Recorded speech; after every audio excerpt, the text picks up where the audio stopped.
Hiya Kerry, good session tonight. Hope you found it helpful. I'm sure with a bit of practice now on this backswing, you'll find it a whole lot easier getting your weight onto that front foot and obviously improving the strike on the golf ball that we're going to be getting.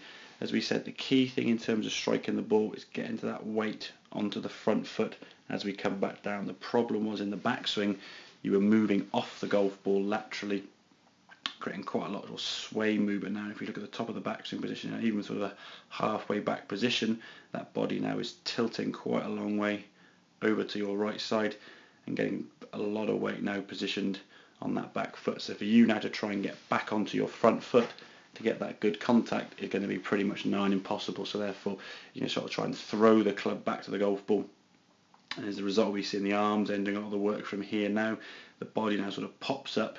It's not really sort of twisting or rotating to target, it's more just the arms bringing the club down, trying to get back to the golf ball as best we can. So if we look at the position on the right hand side, grip was much better. We can say try and get a little bit more in the fingers so we get what we call a shorter thumb.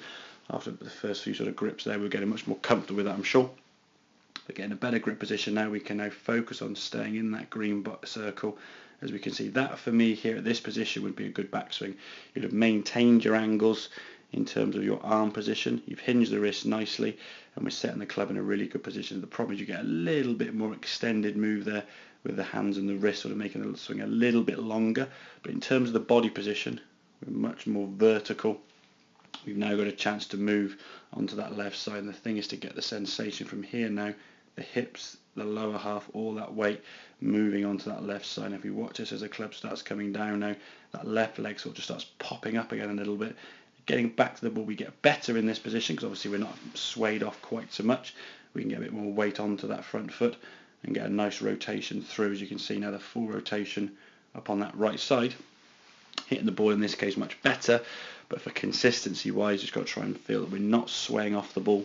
As I say, trying to get back to the golf ball once you've moved laterally can be very, very difficult. So we can simplify the movement basically, get yourself in that good posture that we talked about.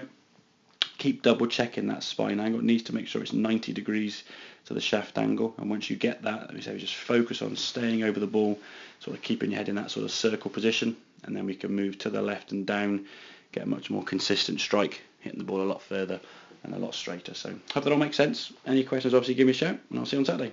Cheers.